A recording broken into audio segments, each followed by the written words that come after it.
நாயகம் ஸல்லல்லாஹு அலைஹி வஸல்லம் அவர்கள் படுத்துக்கொண்டு சிரித்து கொண்டே இருக்கின்றார்கள்.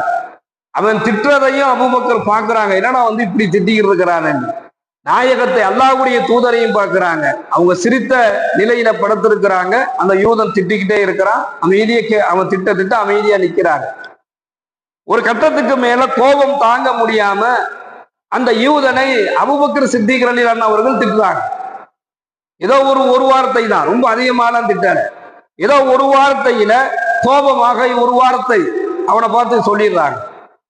சொன்ன உடனேயே படுத்துக்கொண்டு சிரித்த நிலையில் இருந்த நாயகம் ஸல்லல்லாஹு அலைஹி வஸல்லம் அவர்கள் எழுந்து உட்கார்ந்துறார். கோபத்தோடு எழுகின்றார்கள், கோபத்தோடு எழுந்து அமருகின்றார்கள். இப்போ அபூபக்கர் சித்திக் ரலியல்லாஹு அன்ஹு கேட்கிறாங்க, அல்லாஹ்வுடைய தூதரே, இவ்வளவு நேரம் அவன் என்னைய திட்டுனா, இவ்வளவு நேரம் அந்த யூதன் என்னைய திட்டும் பொழுது நாங்க எதுவுமே சொல்லாம அமைதியா படுத்து சிரித்த நிலையில இருந்தீங்க. அவனை ஒரு வார்த்தை தான் நான் சொன்னேன், என் மீது கோபம் கொண்டு நீங்கள் எழுந்து அமருகின்றீர்களே, என் மீது நீங்கள் கோபம் கொள்கின்றீர்களே என்பதாக கேட்கிறாங்க. அப்பதான் பெருமானார் ஸல்லல்லாஹு அலைஹி வஸல்லம் கூறினார்கள், அபூபக்கரே, அந்த யூதன் உங்களை திட்டும் போதெல்லாம், அந்த யூதன் உங்களை திட்டிக் கொண்டு இருக்கும் பொழுது ஒரு வானவர் வந்தார். அவன் உங்களை திட்ட அந்த மலக்கு உங்களுக்கு அண்டி துவா செஞ்சுக்கிட்டே இருந்தார்.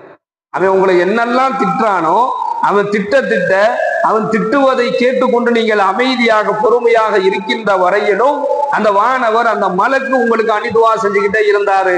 எனக்கு ரொம்ப சந்தோஷமாக இருந்துச்சு. அபூபக்கருக்கு ஒரு மலக்கு துவா செய்யறாரு, அபூபக்கருடைய அந்தஸ்து உயர்ந்து கொண்டே இருக்கிறது என்பதாக நான் ரசித்து கொண்டு சிரித்து கொண்டே இருந்தேன். ஆனா பதிலுக்கு அவனை நீங்க ஒரு வார்த்தை திட்டினீங்கல்ல, பதிலுக்கு அவனு ஒரு வார்த்தை நீங்க கோபமா சொன்னீங்கல்ல, சொல்லும் பொழுது அந்த மலக்கு அங்கிருந்து போயிட்டாரு, ஷைத்தான் உங்க பக்கத்துல வந்து நின்றுட்டான். அபூபக்கரோடு ஷைத்தான் நிற்கிறானே என்கின்ற ஒரு கோபம் எனக்கு வந்து விட்டது என்பதாக நபிகள் நாயகம் ஸல்லல்லாஹு அலைஹி வஸல்லம் அவர்கள் சொன்னார்கள். அப்போ யார் உங்களை எந்த நிலையில பேசினாலும், யாரு உங்களை திட்டினாலும், யாரு உங்களை அவதூறாக பேசினாலும், காரணமே இல்லாமல் திட்டினாலும் அதை பத்தி நீங்க கவலைப்படாதீங்க, பொறுமையாயிருங்க. உங்களை ஒருவர் அனாவசியமாக தேவையில்லாமல் திட்டினார் அப்படின்னு சொன்னா, அவர் திட்டக்கூடிய அந்த நிலையில் நாம் பொறுமையாக இருக்கும் போதெல்லாம் மலக்கினுடைய துவாவை நம்மால் பெற முடியும்.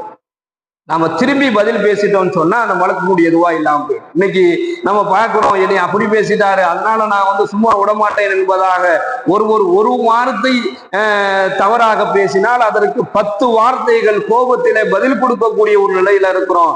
ஆனால் இந்த விஷயம்